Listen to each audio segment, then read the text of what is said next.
Welcome you to this evening's special school board meeting for August 26th. We'd ask as a form of housekeeping that if you have a cell phone that you would either turn it off or place it on silent at this time so it will not disrupt the meeting. We have all school board members present, so we have a quorum. And at this time, the chair will entertain a motion to adopt the agenda that we have before us. Moved by Ms. Phelps. Do we have a second? Second by Mr. Blaine. Any discussion? Seeing none, we'll call for the vote. All in favor, say aye. Aye. Aye. Any opposed? The motion carries 7-0. If the assembly would please rise as Mr. Twigg leads us in the Pledge of Allegiance. Pledge allegiance to the flag of the United States of America and to the republic for which it stands, one nation, under God, indivisible, with liberty and justice for all. Thank you, Mr. Twigg. And at this point, we're at 3.01, the presentation of the draft strategic plan for fiscal year 2020 through 2025. We'll turn over to our superintendent, Dr. Baker. Please, sir. Thank you. Good evening, Chairman Braswell and board members. I'm excited to be able to share with you this evening the proposed updated Spotsylvania County Public Schools Division strategic plan. Now, while I have the great honor and opportunity to present this to you, it is being delivered on behalf of many, some of who are in attendance tonight. Is your microphone on? I think so. Can we turn it up a little? Turn it up just a little. I can't cut it up, but someone might be able to. Can anyone cut this up? Is that better, Mr. Blaine? Yeah, I think so. Okay. Tell me how's that? A little better. Is that good? I think it could still be louder. Okay. Okay, great. So I want to take a moment to acknowledge the folks that have contributed directly to both the implementation of our current strategic plan, which in this presentation represents the road traveled, and the development of the proposed plan, which represents a path forward. I want to first thank my executive team, who have both individually and collectively helped to guide their respective staffs in implementation of the most recent cycle of planning and evaluation, as well as immersing themselves in the daily work. And when I say daily work, I mean 24/7. I'd like all of my cabinet folks to please stand and stay standing.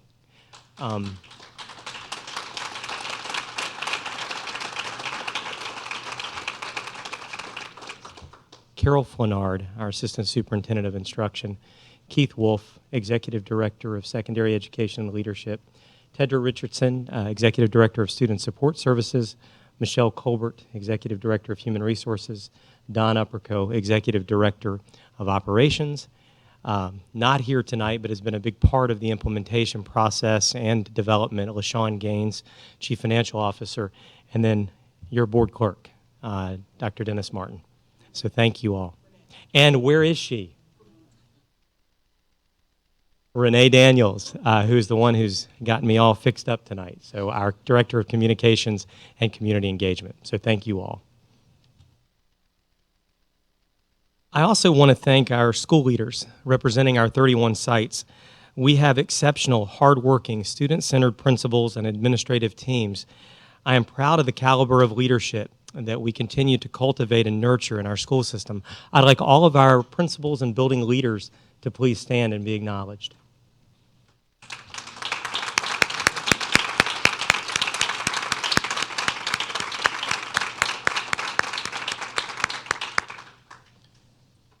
And it's a good-looking group. Over 70 staff members, parent volunteers, community, higher education, and business leaders volunteered or accepted the opportunity to be a part of in developing the draft plan presented this evening. The steering group provided diverse, critical, and invaluable insights and perspectives over the 6-month process that we engaged in it. I cannot thank them enough for their collaboration, investment of time, and genuine support. If there is anyone here present tonight who was a part of the steering committee for the strategic plan, please stand.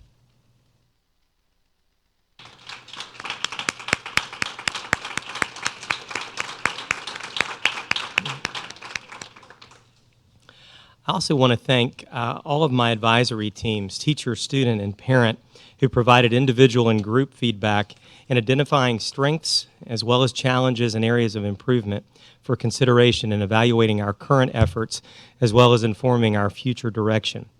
And most recently, he could not be here this evening, but Ed Petrovich, County Administrator, has been a true partner in supporting our school system's progress as well as its future direction relative to the Spotsylvania County economic development and workforce readiness needs.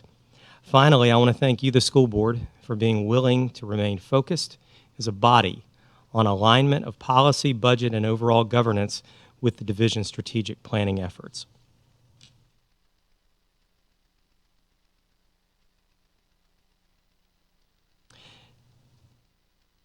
Having lived in Spotsylvania for 6 years now, I notice that wherever I go, there are many different roads that lead to and connect all of our schools. There are open rural landscapes, tight-knit neighborhoods, easy access to highways leading to both the capitals of our great state and our great nation. The first part of what I'm going to be sharing is titled The Road Traveled because it represents the strategic planning journey we've been on over the past 6 years. We have made significant and substantial progress along this figurative road traveled. And while there's been some success in hitting a number of mile markers, this journey has not been focused solely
The purpose of having a plan and leadership and governance's primary challenge is to continuously build the quality of the vehicle, which is our school system.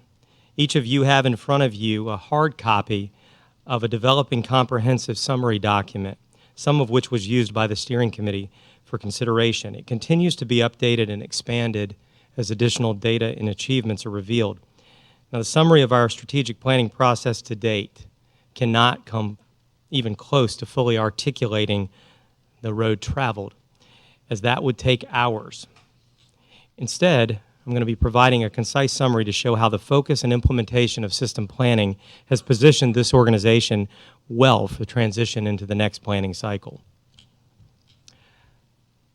From the perspective of systems thinking and systems planning, both the business and social sectors owe a great deal to W. Edwards Deming, whose wisdom and theories will be referenced in quotes, as well as the fact that they are embedded in the approach to assuring quality through process, leadership, and investing in the people who do the work within the organization.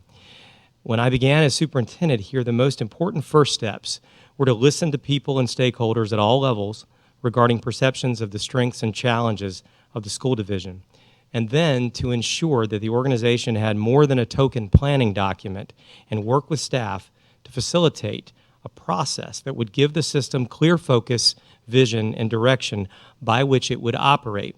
More simply put, the strategic plan needed to go from something we have to something we do. Let me also be clear that the transformation is stimulated and built through dense leadership range and capacity, top down and bottom up through this organization. Our journey has been about building broader, connected leadership at all levels: division, principal, classroom, and community.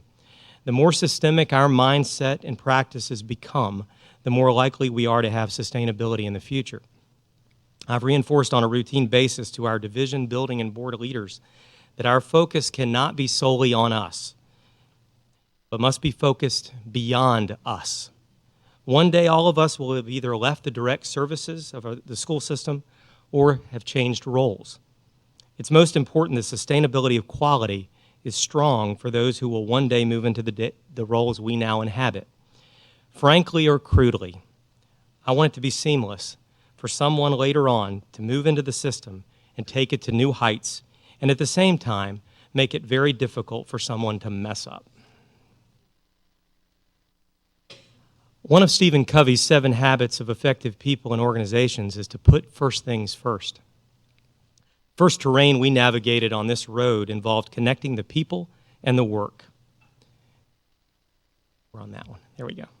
If a system is indeed made up of interrelated processes and people, we had to first make sure that we were working together toward a common purpose. Otherwise, the system processes and outcomes cannot be optimized. From my perspective, developing the strategic direction for the future involved first the people working together. As you can see from this illustration, departments at the division level were working hard, but the roads they were on were not necessarily going in the same direction or toward a common destination. Again, to be clear, sometimes good work is being done, but more effective work may be sacrificed if folks aren't in unity toward that common purpose or set of goals. So our overarching goal has been about connecting the work was to transform work in offices and administrative buildings into more personalized, service-oriented, collaborative school site-based support. All of us who lead and work at the school division level exist because students are being educated in schools, not the other way around. All work must be viewed through a primary lens of preparing students for the future. You'll note from this slide that one specific restructuring and streamlining effort that initially was initiated to support the need for budget reduction, it also helped to integrate the work more effectively as we established the Office of Instructional Technology, Office of Student Support Services, and the Office of Teaching and Learning within the instruction department itself. Overall, the design of the plan itself provided the structure for all leadership departments to work collaboratively. If you have many priorities, you effectively have none. If you have many top-down initiatives, we can lose a sense of what is most important. To establish and maintain a consistency in direction and purpose, our collective work has been as much about creating or enhancing the culture of our school division, or in layman's terms, what we are about and how we do things around here. The big ideas of professional learning communities, we've made an intentional student-centered culture shift for which we strive, and it's been reinforced through a great deal of ongoing feedback. We often frame the big ideas of professional learning communities to help us understand what our focus needs to be. Now, we do not view here in Spotsylvania County professional learning communities as a structured way to conduct school or business meetings. We view them as a huge catalyst in developing a professional learning culture. Embedded in our system approach has been a continuous focus on learning, building a culture of collaboration, and a focus on results. The PLC process, if led and executed right, enables the system to seamlessly embed these big ideas into continuous improvement across schools and levels. As a big part of our theme for the new plan, Engage 2025, it's about taking our PLC culture to new heights through additional training. Though this was one of the starting points on the road traveled, I believe that our leaders and staff appreciate the opportunity to get better at what we are doing rather than doing something else.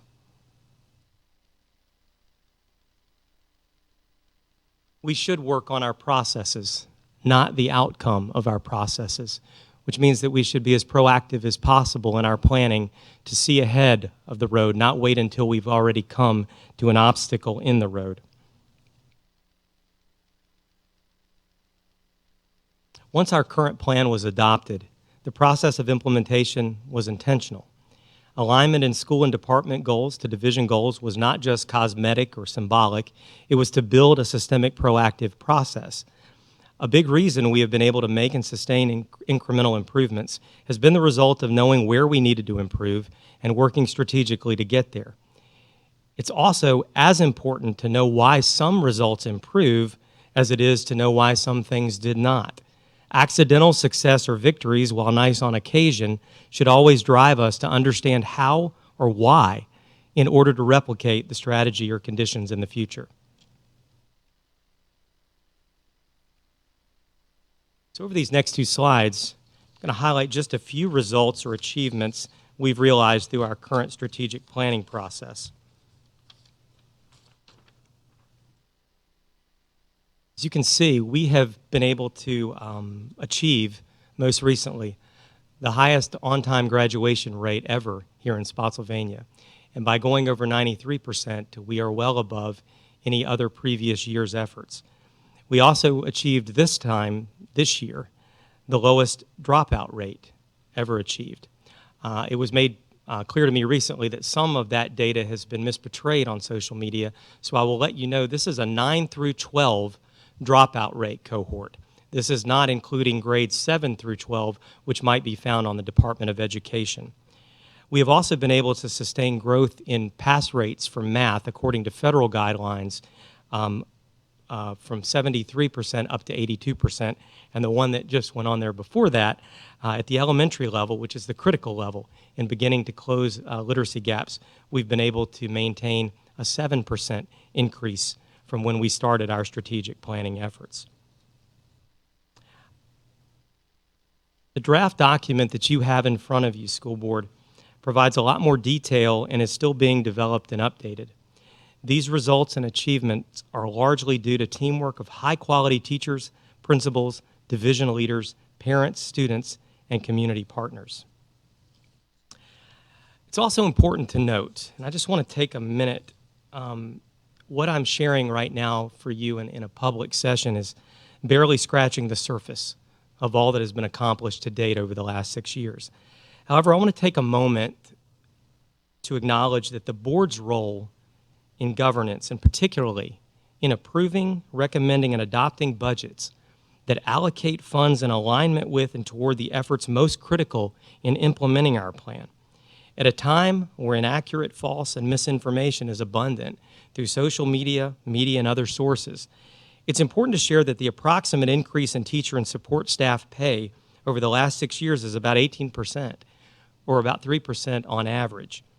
This does not include other increases resulting from the comprehensive pay study, increases in substitute rates, teaching and coaching stipends, other hourly rates, health insurance savings adjustments, and eventual elimination of the athletic activity fees. Now, many of these budget priorities actually began 5 to 6 years ago under the board's leadership and their continued focus and resolve. Also, without the board's support in 2014, we could not have moved forward and received a $141 million bond referendum that has enabled our school system to address modernization, maintenance and renovations, safety enhancements, additional school buses, and instructional technology. In the coming weeks and months, I'm also going to begin providing additional FY 2021 budget information and additional details on budget facts.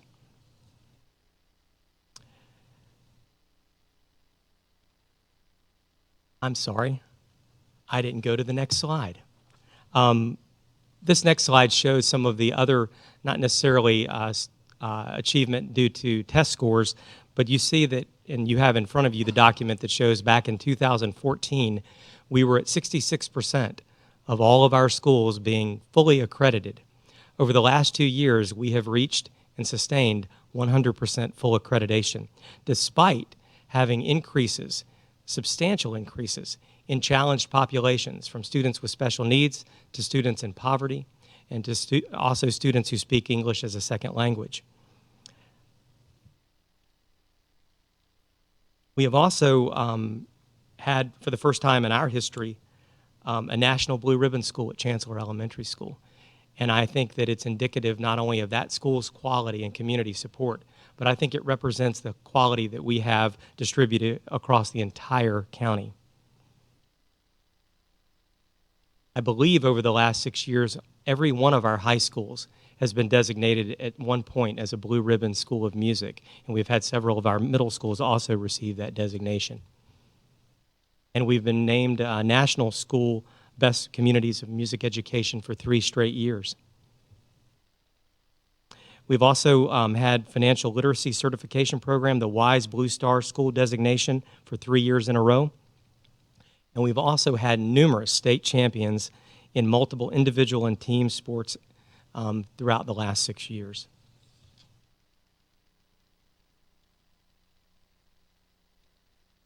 The road traveled has involved the process of moving beyond simple two-way communication as a catch-all or checked box to beginning to more fully engage our stakeholders as customers in the continuous improvement process.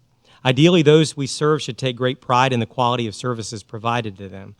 In our business of public education, our services are voluminous, complex, and profound, and the more we engage students, parents, families, staff, and partners in focused conversations and feedback on how to get better, the more likely we are to get there. Since 2013, we have substantially increased the quantity and quality of feedback and partnerships. The more informed and diverse perspectives we have to solve problems and break new ground, the more we are living out the intention of our mission that begins together we. Frequent connected advisories and leadership structures have enabled our school system to more fully operationalize what it means to work together. Beyond the personalized approaches, reaching out to stakeholders through school quality climate surveys has also informed our evaluation of what we are doing well and where we need to continue targeting improvement. In addition, significant changes or overall to the continuous improvement planning for schools and evaluation processes for all faculty and staff, which allowed schools and teachers to directly tie the strategic plan and goal setting process to their plan. So vision is critical, but without people to share in its development, or in the case of roads, drive through the traffic and over the steep hills, it is merely a daydream or a concept. So in the phases strategic planning, I'm going to pull a piece here, if you'll just indulge me for a second.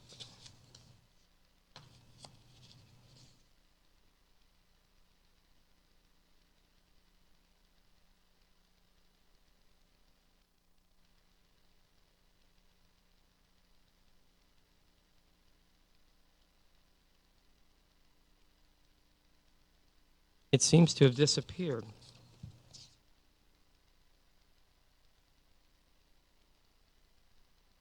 But that's okay, because I can wing it. In the phases of strategic planning, this past year was considered the final year of implementation and evaluation and revision. So we were able to have this plan draft before you this evening, thanks to the steering committee, inclusive of a diverse cross-section of staff, parents, and community partners. The individuals were invited or volunteered based on interest. Some were involved with the 2012-13 process and were able to come full circle. Some individuals were invited based on gaining perspectives from different levels, elementary and secondary levels, current education partners and stakeholders, and parents across our many school districts and levels. These folks were about the work and a desire to understand our current reality, as well as contributing to launching us forward in the future. And you can see from each of these steps, we had 6 total meetings. And the description of what occurred at each of those meetings is part of this timeline.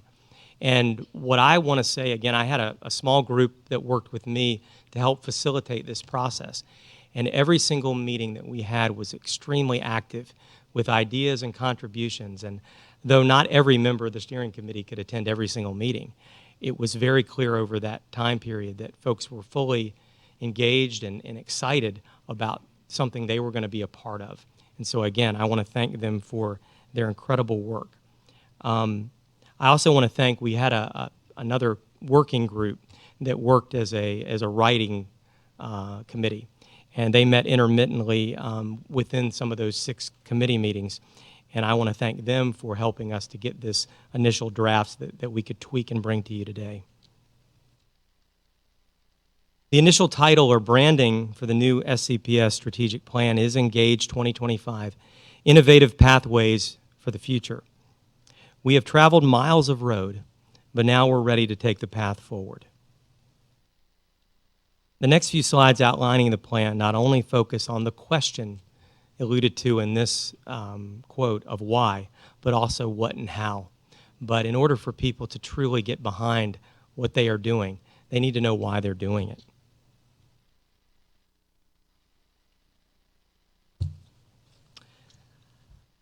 Our why as an organization will continue to be, and I know we have some principles out here, so I'm going to get them to try to chant in unison.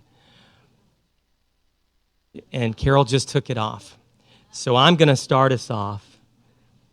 Together, we prepare our students for their future.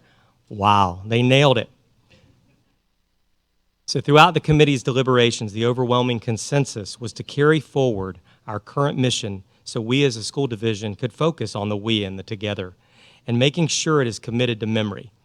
While some may still recall it may not be able to recall it from memory, we believe it has been internalized and drives forward the relevancy and why we exist as a public school division.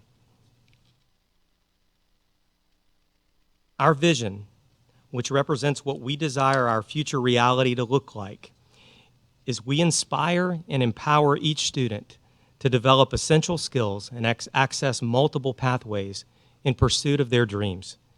Each day, each child yearns to come to school excited about learning. Sometimes it's easy to forget that although schooling is required for all students, loving school is not. Our future direction must be bold in terms of designing or redesigning education and learning to inspire students to pursue their dreams and passions. Now, if that's too warm, fuzzy, and not practical enough for some, I hope we can all recognize that learning and information is no longer confined to a physical school building or a public library. At most of our students' and families' fingertips is an information highway. Our future must be about leveraging our resources to better specialize in services and opportunities that are not so abundant within our students' lives and communities, and may in fact be missing. Relationships, caring, engagement, and yes, engagement in a that is meaningful and aligned to what students need now and in the future. And I've heard directly from many students, both on my committee as well as those that I get to interact with each year, who believe and should believe that school should attract them like a magnet rather than potentially boring or frightening them. Our core values represent how we commit to doing the work and under what set of collective commitments. The core values that have been chosen for our commitment are quality, equity, innovation, inclusivity, collaboration, citizenship, and stewardship. You have in front of you, school board members, the statements that come under each of those that define what we mean by our core values. Some of them are different from the current planning framework. However, they were spiritedly discussed and debated throughout the process. These are operationalized systemically in areas such as curriculum, hiring, operations, finance, and yes, even current and future school board policy. Something to remember for the future relative to core values. I learned this from reading Jim Collins, who I'm quoting later. He said that with great companies, it wasn't the content of the company's values that correlates with performance. He said it was the strength of conviction with which it holds these values, whatever they may be. The standardized testing accountability era has had a strong hold on public schools for decades now. While it might remain expedient and it may indicate how much students are retaining what they've been directly taught in the short term, they do not necessarily represent deep learning enduring understandings, or transferable skills. Now, I take a risk in using this quote because so much can be misinterpreted today. However, as we go to the next part of the proposed plan, how we assess and measure student learning must evolve further in our next planning cycle.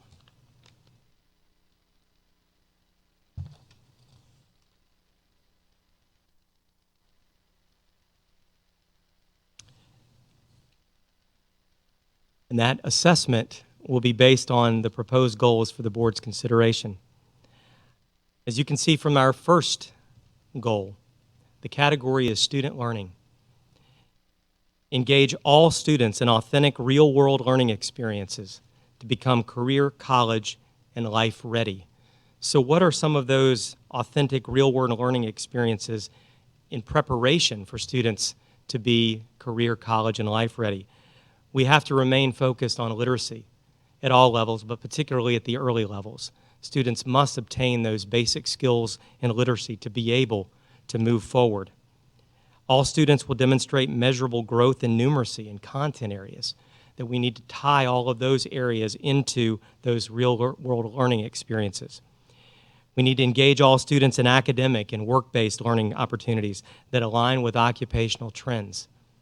And we need to increase mastery of computer science standards through direct and embedded instruction with an emphasis on digital citizenship. Our goal 2 area, student and staff well-being. Promote a culture of safety, security, and wellness for all students and staff in their learning and work environments. We know that today, many of our students, and perhaps even some of our staff, are in a position where they need other types of needs to be met and supported before they can get to the business of learning or the business of serving at the levels that they are capable. So we have to begin to implement a more proactive approach to school discipline and safety that promotes a positive school climate and supports equity and continuous improvement. To cultivate an environment that respects the diversity of students as well as licensed and support staff that provides targeted, equitable opportunities for success. Increase support for physical, social, emotional, and mental health needs of students and staff. And I would argue or submit to you at this stage that from all I hear and read and observe and engage in with our current leaders and staff, social emotional learning is something we must begin to consider is more of a core, fundamental approach versus something that is an add-on. And then continue to optimize the safety and efficiency of our transportation and fleet services. In our third goal area, professional growth and organizational resources, cultivate a climate of professionalism and sustainable growth by maximizing resources to enhance student achievement. We saw that one of our core values was stewardship. Under the first objective for our goal number 3, maintain fiscal stability, build strong advocacy, which was something that our team, especially those that represent our business and community partners, felt like we need to really focus on, and maximize the efficiency of the division's operations that align resources to support dynamic teaching and learning, to enhance maintenance of the division's investment in buildings and grounds to ensure alignment with future educational needs of the division as a whole, and to attract, develop, and retain highly effective and diverse licensed and support staff. And finally, engage all employees in ongoing, high-quality, differentiated professional learning to build capacity to promote professionalism and to provide optimal service to students. While we may not always be able to have as many people as we would like doing the work in supporting the complex needs that we encounter each and every day, what we do need is to continue to develop our students and staff. Our fourth goal is under community engagement. A lot of our principals and leaders engaged in a summer professional learning that focused on really making that clear distinction between communication and engagement, that they are not necessarily synonymous. So we want, in this next planning cycle, to promote partnerships and engage families to maximize student learning and access to resources that support instruction and provide enhanced educational opportunities. And the objectives that fall under that goal: provide communications and community engagement opportunities to support instructional goals, expand mutually beneficial partnerships, linking community resources to support students, staff, and school needs. And I can't reiterate that enough.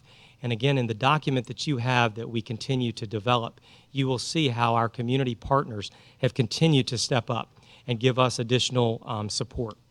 Division communications will be focused on engaging stakeholders to advocate on behalf of students, staff, and schools.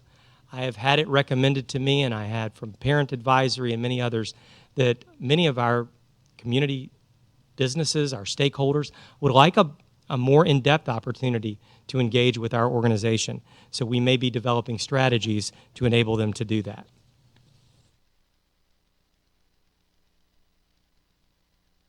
So again, I take another risk, but our draft plan is geared much more, as you can tell from what I've shared already, the development of student, staff, and community potential rather than ranking of winners and perceived losers.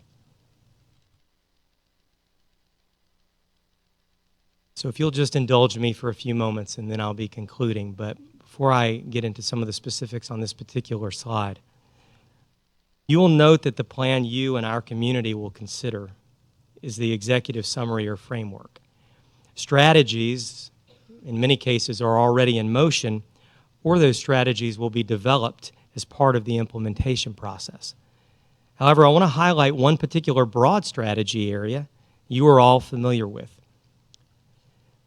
So the Department of Education's Office of Innovation and Improvement define innovation as the spark of insight that leads a scientist or inventor to investigate an issue or phenomenon. That insight is usually shaped by an observation of what appears to be true or the creative jolt of a new idea. Innovation is driven by a commitment to excellence and continuous improvement. Innovation is based on curiosity, the willingness to take risks, and experimenting to test assumptions. Innovation is based on questioning and challenging the status quo. It is also based on recognizing opportunity and taking advantage of it. I've also seen innovation defined as the process of making changes to something established by introducing something new. Radical or incremental changes to products, processes, or services. These days, from my perspective, innovation is an overused and many times misunderstood or misused word. It might be, for us as a school system, doing what is best for all students. That could be innovative. It most certainly means changing what we do and or how we do it. While innovation may be doing something different, it should also lead to improvement. If we continue to focus redesign of schools and curriculum to get better results on 20th century outcomes, our students are going to be poorly served. But doing it differently has to mean doing it better. If it doesn't, then we have not achieved innovation.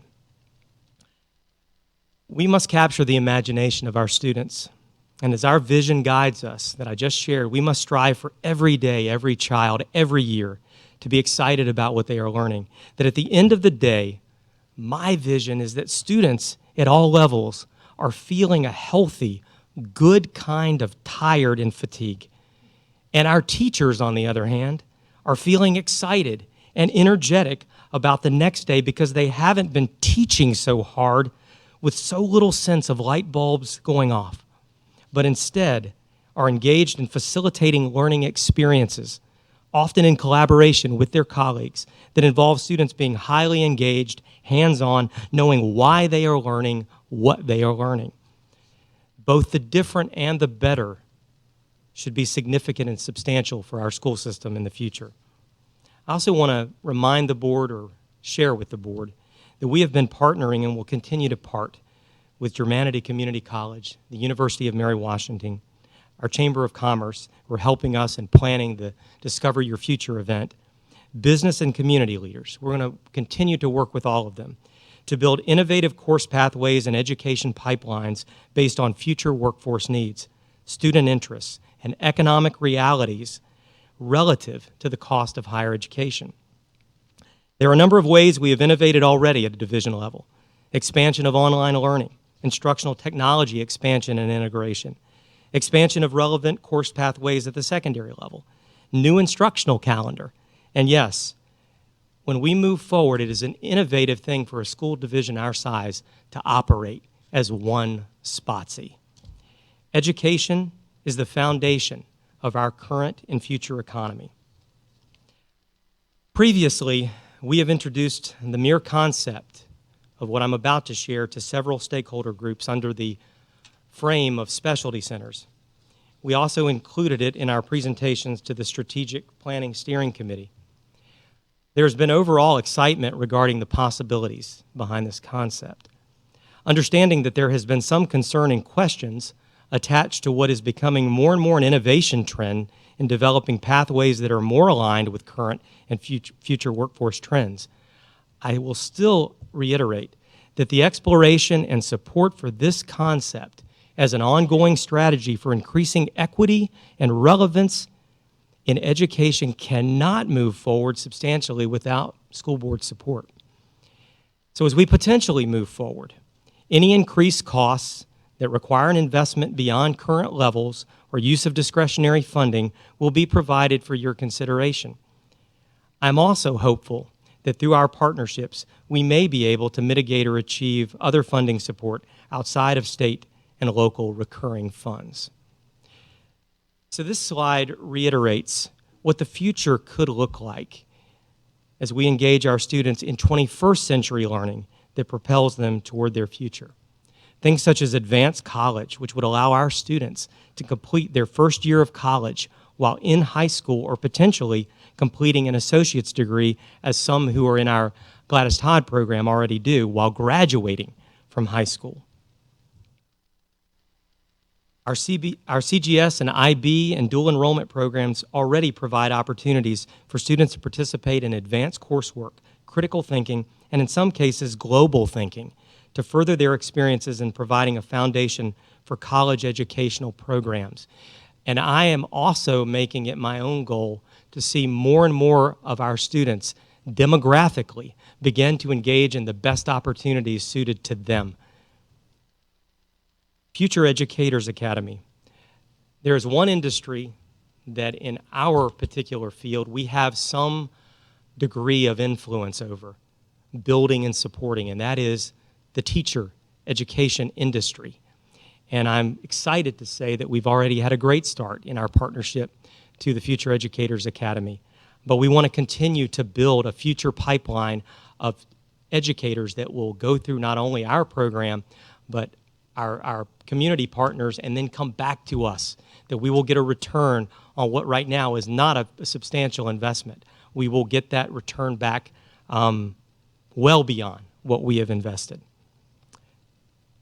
STEAM. Everyone knows about STEM: science, technology, engineering, and math.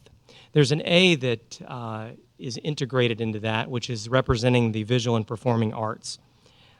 We also add the A for environmental and agricultural engineering.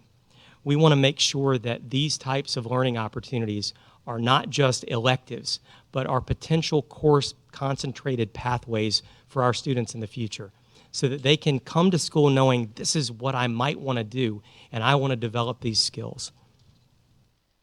Our current Spotsylvania Career and Technical Center is truly a gem. We are so fortunate to have that program, and our current program continues to evolve to meet the needs in local, state, and the global job market. It permits our students to immediately enter the workforce with those needed certifications, and we want to continue to invest in it and to continue to nurture its potential. STEM-H, a potential innovation center in the future for health and human services. Social sciences and business leadership, providing learning opportunities in the field of business and entrepreneurialism. Even humanities and communication. And I also know that we have had an explosion of interest and courses in cybersecurity and information technology, as well as travel and tourism. Jim Collins goes further than this quote that I've used many times in addressing you. To say that greatness is not a function of circumstance. Greatness, it turns out, is largely a matter of conscious choice and discipline. The choice and discipline for our school system is continuing to pursue with great passion and unity a compelling future that is inclusive of this plan.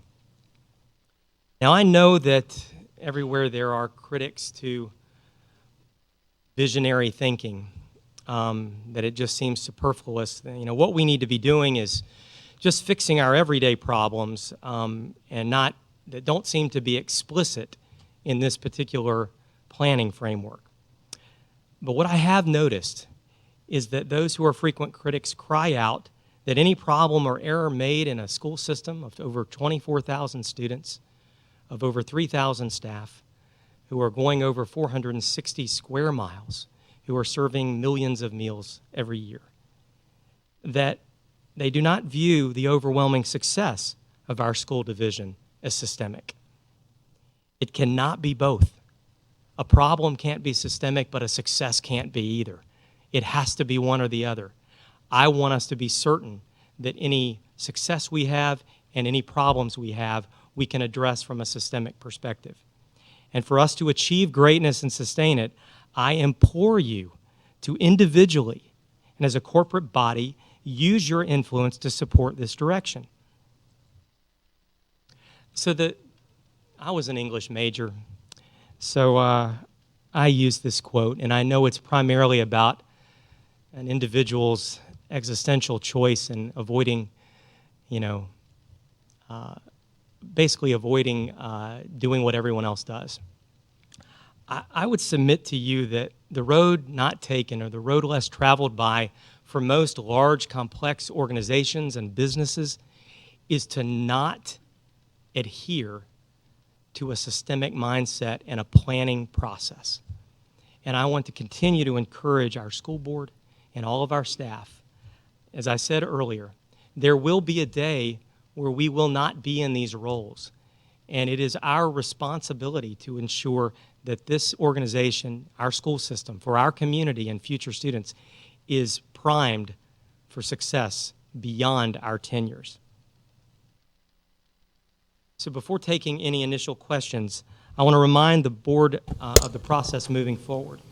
So tonight was really just about getting that first briefing and glimpse of this plan. You will have weeks and actually months to have an opportunity to fully digest it, to continue to review it, as well as that summary document that we will continue to be updating. But at the next school board meeting, we will open up an opportunity for our community in a public hearing to weigh in on the plan that has been presented to you tonight. Following tonight's meeting, it will be posted and sent out to our community with the understanding that we would like their feedback. And then hopefully in October, the school board will take action in adopting either the plan that has been presented tonight or any revisions or recommendations that this board has in the future. So with that, I conclude and thank you for your time and attention. Thank you, Dr. Baker. Appreciate the presentation with in mind that there will be a public hearing, and we all as board members will need time to obviously digest the information that was presented. We're going to open it up for a few questions in a general fashion. This evening, I'd like to start with Dr. Meyer and then Mr. Blaine, and then we'll go to the outside with Ms. Gramp, and then we'll do Ms. Shelley, and then Mr. Twigg, Ms. Phelps, and then myself. So with that being said, Dr. Meyer, you're up. Thank you, Mr. Chair. Dr. Baker and staff and committee, it's a tremendous piece of work to put this together and to formalize it in a way that we're, one, examining where we were and now looking forward to the next 6 years. So I'm glad that you titled it Engage 2025, 6 years out, because it sets the stage already for looking to the future.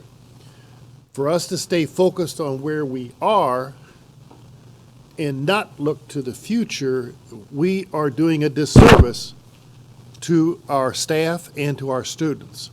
I'm really pleased with the way that you've incorporated the profile of a graduate as part of this process. And the committees that I participate on, as being a VSBA representative, have been focusing on workforce readiness, pathways to the future, and even enhancing what we are currently doing at Career and Tech, but how can we move forward? What else can we do? All those are looking to the future. One question that I have is where you've enumerated or elaborated the mission, vision, and goals, and then the objectives. There's another piece of strategies that go as to how to achieve those objectives and ultimately the goal. What is the kind of timeline that's envisioned for that process? One of the things we didn't share tonight because it is still in process, but actually since the initial draft was developed, our leadership staff has been putting together specific strategies that align with each of the objective areas and the goal areas. We want to eventually share that, but we don't want to go further because that would be getting ahead of the board actually saying this is the plan moving forward. So we have begun to develop potential strategies, as well as what I shared earlier. There are some things that we are doing that we just want to emphasize that we're going to continue to do. So it's a combination of new strategies as well as evolving strategies. Thank you, because I was familiar with the prior plan, and I wanted, for the sake of the public, to understand there is a follow-up piece to this, but like you said, didn't want to get the cart before the horse and to have this come to the board for its deliberation, discussion, public hearing, et cetera. So thank you, and I really appreciate all the hard work that the committee did and how you've succinctly presented, an overview of where we want to go. Thank you. Thank you, Dr. Meyer. Mr. Blaine. I just have a couple of questions, and maybe you can respond. What are the first and second major hurdles that you have to overcome to implement some of the things you've talked about? I'm impressed with the overall plan. I like it. But what are the major challenges, one or two of them? I think that it's the usual suspects. I think the amount of resources that are required today. I just learned that even as we can't update the numbers of incoming students with disabilities fast enough to keep up with the reporting cycles. We continue to grow in need. And now it appears, though I don't want to get ahead of the actual date that we will know our current enrollment for this school year, but it appears that for the first time in the last couple years, we are growing in both total number as well as need. So in order to combat that need, no matter how strategic we are, we need to go beyond just maximizing our resources. We continue to need more resources. Mm-hmm. And I don't believe that's just a function of local government or school board, the school board body. I think that we are at a point where we need to continue to engage our state General Assembly that it is time for the funds that used to flow to public education as percentage of the general fund revenue to come back and be restored, especially before there is another recession. So I think resources and funding are going to remain a challenge and something that we have to continue to work through and work around. Mm-hmm. So as citizens, we need to really put a little pressure on our own representatives at the state level to pay attention. I think it's not just here in Spotsylvania. I think across the state. Yep. I just think we are at that point. We are one of the highest ranking states in the nation in terms of quality of public education. And we are near the bottom when it comes to how we compensate our teachers and our staff. Mm-hmm. And I think those are the dynamics that need to change. And just to finish, I'd just like to compliment you on the installation of the program for the career and tech education area. I think that is a major step forward, and I was so very happy to see that we're looking at some of our students who are leaving high school and they're going to be employed right away, and that program's going to be, and it has already been very helpful, I think. I think there's a couple indicators with that too, that I'll just piggyback on what you shared. When we look at what I think are admirable in improving rates of on-time graduation and dropout rate, I'm convinced that the more we can engage all students in something that is relevant and meaningful to them, other than just a menu of various courses to achieve graduation, I think we could eventually get to the place where we're looking at only about 1% or less of our students who either don't graduate on time or who drop out. And so I really think that those approaches to work-based education trends, I think, is really important in the future. And I think as our reputation spreads, we're going to find that our school system is one of the reasons that many smaller businesses come to our area, because they know they're going to be able to get quality trainees and employees because of the program that you've put together.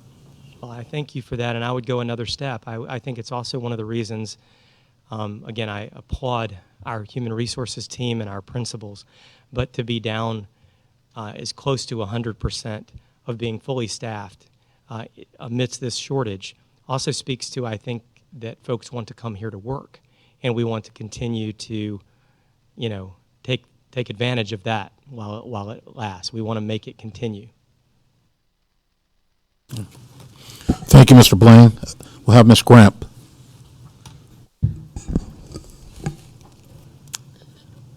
I'd like to congratulate you on all your hard work. On behalf of everybody, I know this has been a big focus for the past year.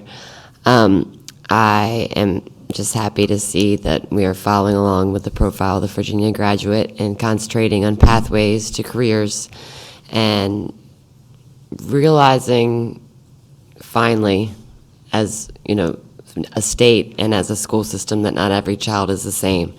So being able to let children study what interests them, and they can actually make a pathway to a career, or you can be right on track as soon as you graduate, is just where I've been focusing my efforts at supporting at this level. So I'm hoping that this continues to, develop, and children can continue to prosper and pick their specialty. So thank you. Thank you, Ms. Gramp. Ms. Shelley. Thank you. Thank you. Again, this was a wonderful presentation. Thank you to the committee, because I know how hard you worked. I want to first I want to say I love the vision statement. I absolutely love the vision statement, and the last sentence says, every day each child yearns to come to school excited about learning. That is our vision, and that could actually be a goal. But that is, I love that. So I want to thank you, because that took some really good, that was good wording. This is, once again, student-focused, because it is, with the things that we need to do as a division, it's all for the students, and that's where we are. That's where we always are. So that's another piece of this that I want to mention. The careers pathways with the profiles of Virginia graduate, the cyber, the STEM, the STEAM, all of that is the future, and we're looking for the future. Having more career in tech with cyber, with STEAM, with all of that is career in tech is career. There's technology. There's all sorts of things that would be included in that, and I appreciate this is all included, because we are engaging our students, and with this possible pathway through maybe the academies, I see that we mentioned that it could maybe help them with their future, but maybe it might not necessarily, it would be with their future, but in the immediacy, it would be where the students have their interests. So maybe it would drive their future, but maybe it wouldn't. Maybe it would drive something else later. But I appreciate that, because if it is a field of interest, they're going to want to come to school. And I see that in this plan. We're just having more opportunities for our students. We're engaging the community in all of it. I like that we're going to continue to partner with the community. Everything about it, I see so many positives. I need to look at it a little bit more, but from what I can see, the values, like I said, the vision, and then just how we may go about implementing it, just looks like all positive for our students, for their futures. So thank you. Ms. Shelley, just one point that you made about what students are interested in. It's one thing that we shared with all of the steering committee, and I've shared with other advisories, is that you try to look at any survey data that you receive, and you have to filter some of that. You can't take it all literally and be overreactionary. But something you're aware was rather remarkable about our question to the stakeholder groups, all of them, about what they believed were the most essential skills students should graduate with. And the number 1 and 2 were critical thinking and communication across every single group. And I do believe that when folks begin to put certain courses, they put certain academic areas, such as the arts, in these sort of categories of not important or not as important, in terms of the skills being the thing, rather than the old concept that knowledge is what students are being educated for, is to obtain knowledge, and you can see that they have the knowledge by how they perform on a comprehensive exam or a standards of learning test. The shift that we're making, and hopefully we will continue to make, will take us out of this obsession with sorting and ranking students, which is not even fair or equitable anyway, because they're not starting at the same places. They don't have the same levels of supports. So in providing equity, it's most important that we suit the learning opportunities to what students, the skills that they need to be successful in the future.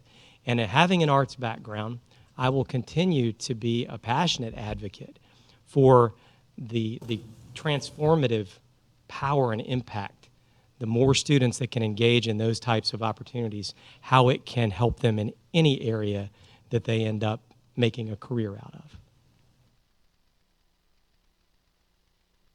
Thank you, Ms. Shelley. Mr. Twigg. A few questions. Will career in tech be sustained or enhanced over the next several, let's call it 5 years? I think it's already been sustained and enhanced. I think that's going to continue to be both. I think there are going to be some courses and that over time there may be less sections of one thing, but another new opportunity may come about. And so I think we're continuing to work with the staff at Career in Tech to provide both sustainability of programs that are viable to our students' future, and in other cases, when there's an opportunity to enhance or augment those opportunities, we're going to do that. An example of that is our new veterinary science program that we have there, and those are the types of things we expect to continue. Right. Good example is a lead into my next question.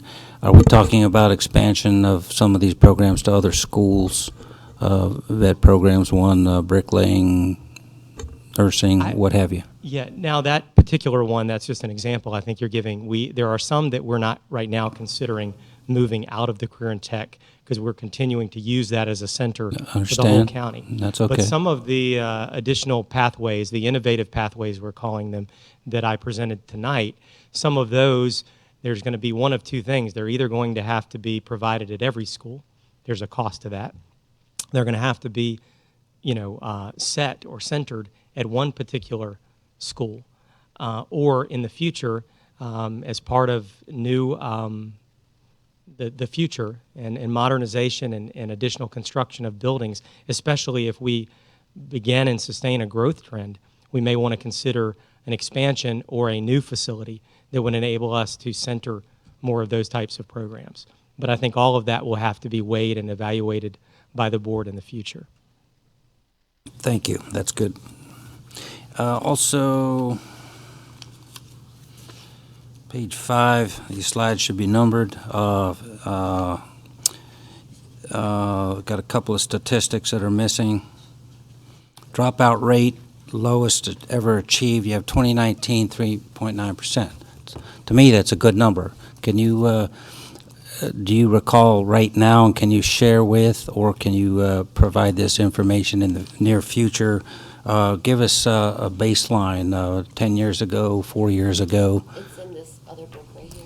It's in the comprehensive document. I'm asking Dr. Baker the question, But I'll give you excuse a me. couple of numbers. Thank you. Okay, I've seen it over the last decade or so. I've seen it as high or higher than 6%.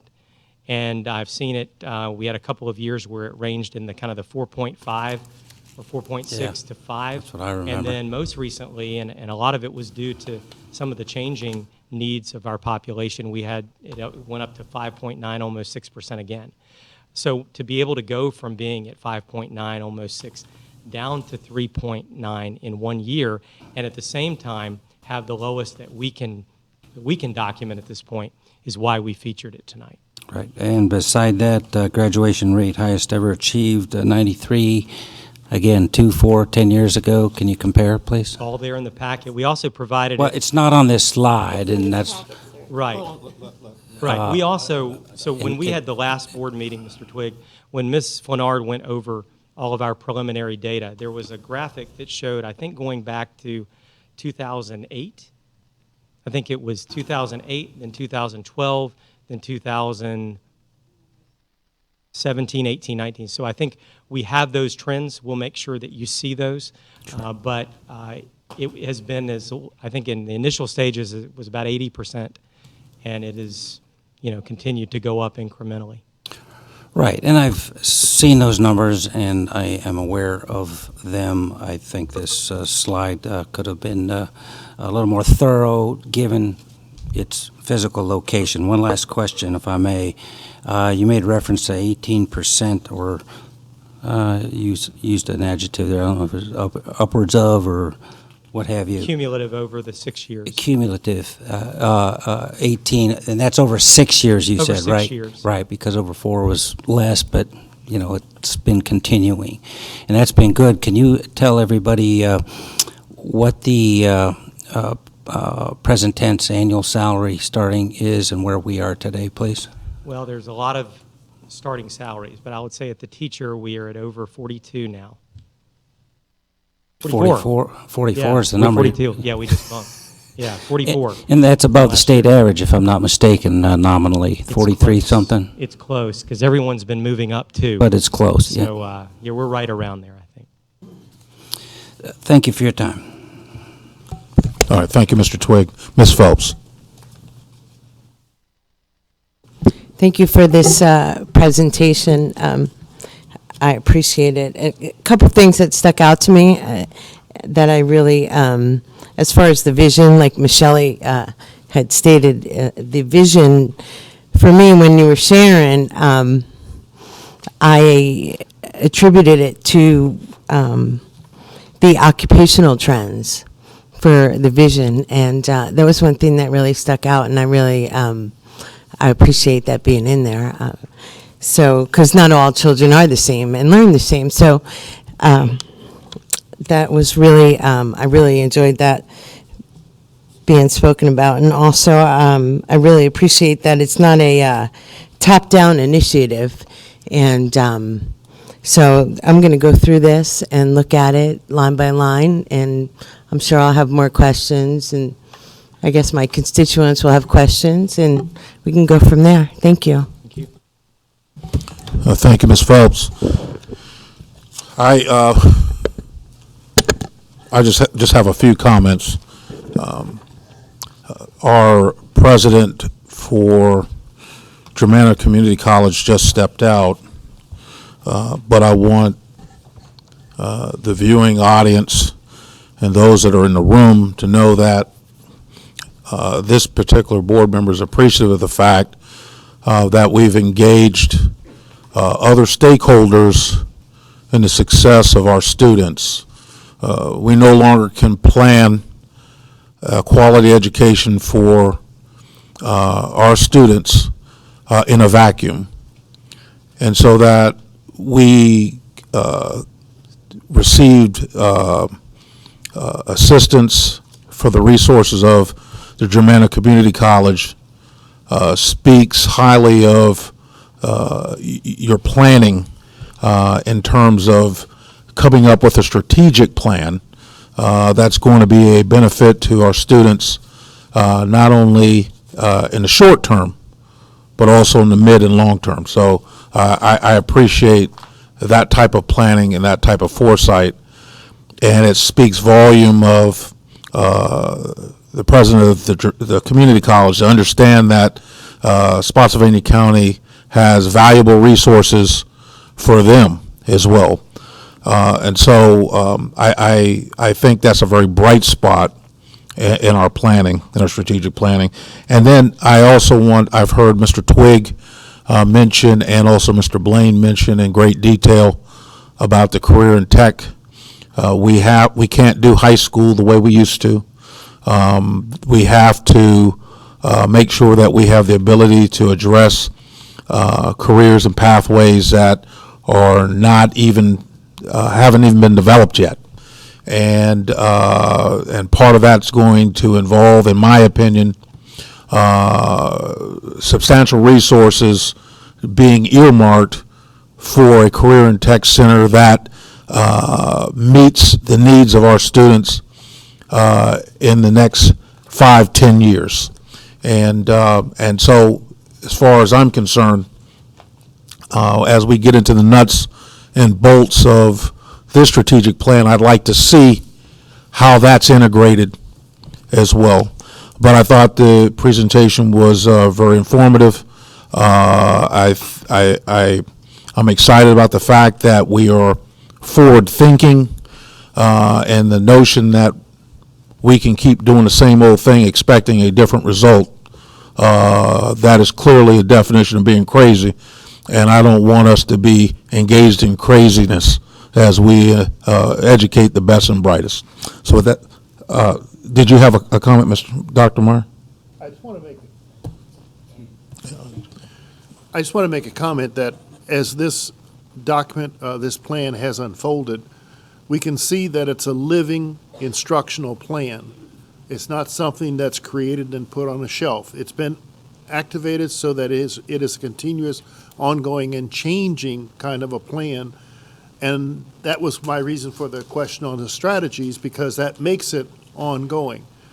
Another piece of that is we need to take off the blinders like a horse and open up so we see the peripheral side of it. Example, we cannot continue to think that the Career and Tech Center is the only avenue that's there for providing the pathways that our students need. We have the 5 high schools. We have the 7 middle schools. So we need to open our mindset to other parameters that are out there, other possibilities for developing, interest in achieving the pathways for those students. And sometimes it's a mindset that becomes a block for us. It's an impediment, really, that instead of opening, we're blinded. I'm going to use as an example, it came up today, we were having a local finance board meeting. We have a mindset, when we hear carryover, we think negatively about it. It really should be treated the other way. It's something positive.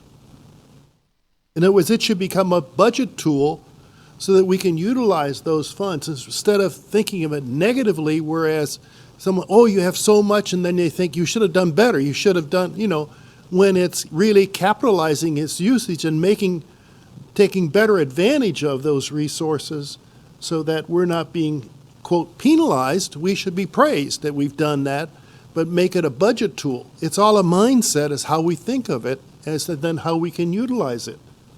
So if you look at it as assets now available, oh boy, here we can do other things that we wanted to do but we couldn't do, rather than, you should not have had that, you didn't manage your budget well.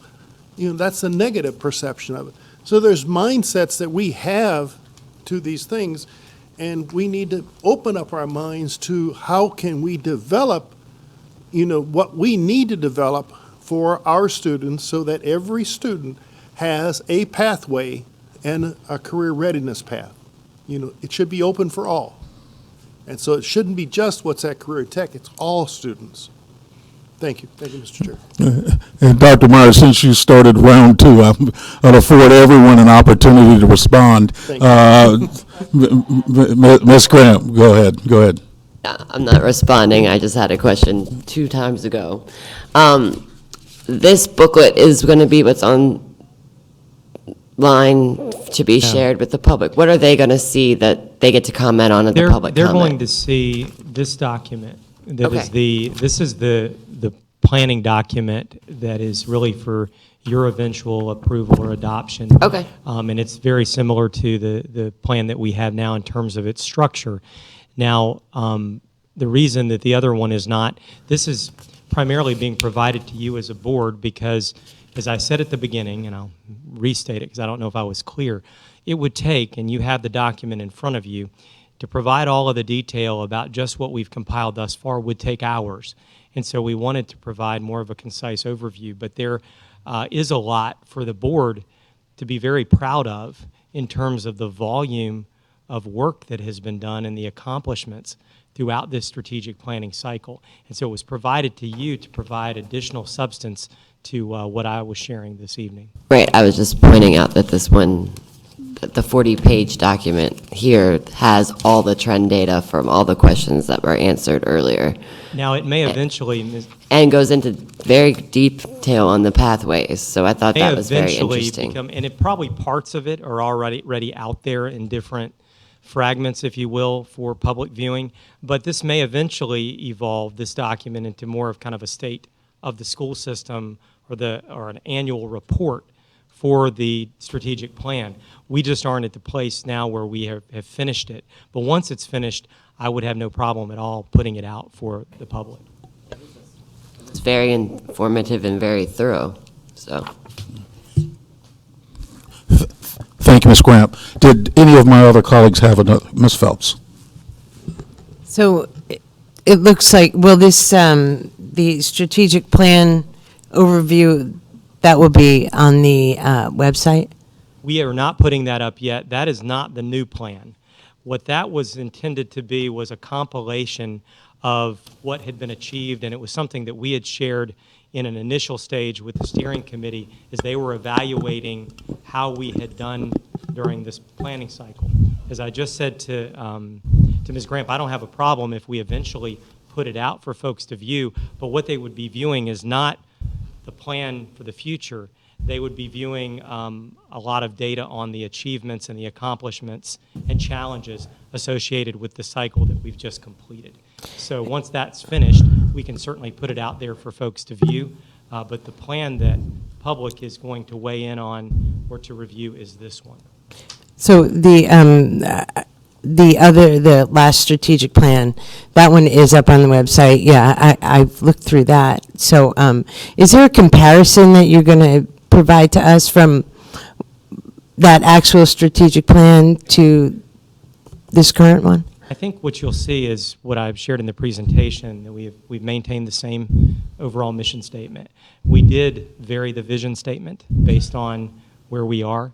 The core values, there is some overlap, but it's structured the same, but there are some different core values that the new committee wanted to push forward. And then the goals, there is, again, some overlap in the goal areas, but there's been one that's added, and it's just structured a little different. So it would be pretty easy to take the two documents, because they're not too big, to compare the components. Right, because I was just, overlap. I was perusing this real quick in here, and I looked at the other strategic plan that's up on the website, and I did notice there were some similarities, but also some differences, so that's why I asked No, it's the a good- question. And it's also important, I think, that it should be indicative of that we didn't just stop everything that we were doing and start something completely new. The continuation of the plan is part of moving forward in terms of a revision. We didn't kind of throw the baby out with the bathwater. especially since this planning document and process has been what we've been doing for the last several years. So there is some continuation of things we were doing, but there is also some new things in there as well. So am I, is my constituent, my next door neighbor, privy to look at this, or is this just If you want for to a show board it to member? people, I don't really have a problem if you show it, but the only thing that sometimes happens is when folks don't have context or it's an incomplete document as we're still providing updates, then all of a sudden we can sometimes be bombarded with either perceptions or questions or reactions that are not accurate or that are misperceived because they didn't receive anything but words and numbers on a page. And so that's the only thing I would caution anybody, but it's not something that's secret. A lot of it is for public viewing in various fragmented forms. So that's kind of like Kirk Twig, right? Trying to differentiate the graduation rates back then to what they are now and the Right, trends in here. right. It was Yeah. kind of the same question he But was asking, part right? of what we like to see this evolve into is making sure that we have more of an annual profile of data and kind of a running list that we can update more readily and more easily on an annual basis. So that is part of it. So it's not a wasted document. It's not something that if you shared it with anybody that I would have a problem with. I just want to make sure that everyone understands it's not completed yet, and we're still working on it. Thank you so much. Thanks for the clarity. The time is 7:51. It's the privilege of the chair to call a 15-minute recess. We will reconvene at 8:05.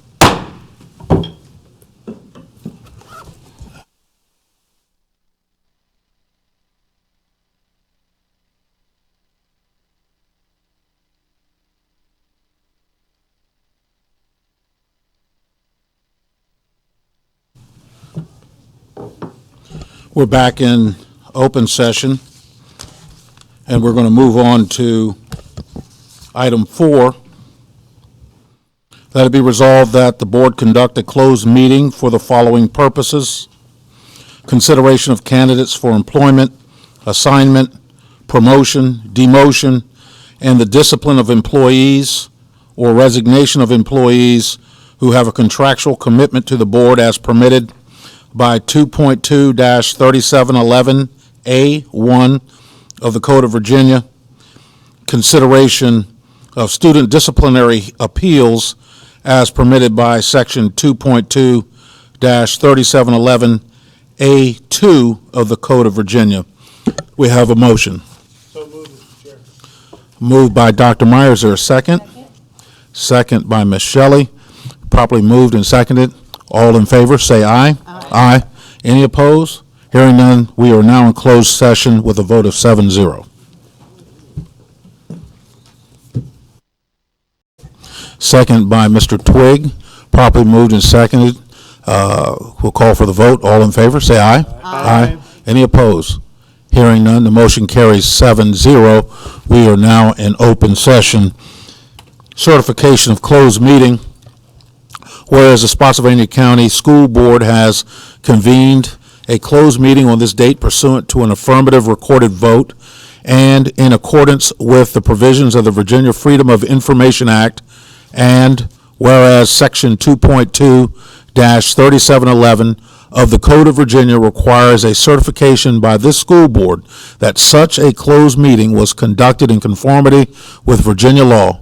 Now, therefore, be it resolved that the Spotsylvania County School Board hereby certifies that, to the best of each member's knowledge, only public business matters lawfully exempted from open meeting requirements under this chapter, and only such public business matters as were identified in the motion by which the closed meeting was convened were heard, discussed, or considered in the meeting. Chair will now entertain a motion. So moved, Mr. Chair. We have a motion by Ms. Phelps. Is there a second? Second. Second by Dr. Meyer. Properly moved and seconded. We'll have a roll call vote, starting with Ms. Shelley. Shelley, aye. Meyer, aye. Phelps, aye. Twig eye. Grant, aye. Braswell, aye. Motion carries 7-0. Items from closed meeting, Dr. Martin.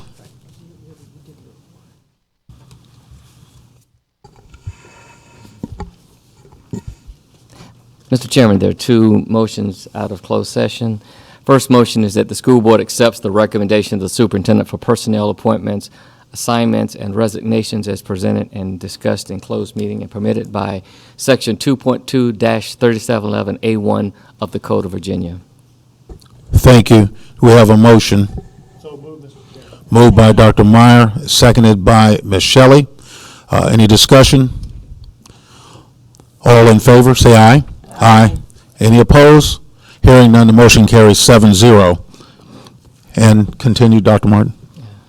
Second motion is that the school board accept the recommendation of the superintendent that there was no violation of Title IX or school board policy and reject the additional conclusions and recommendations in the investigation reports. Please speak into the microphone. Okay.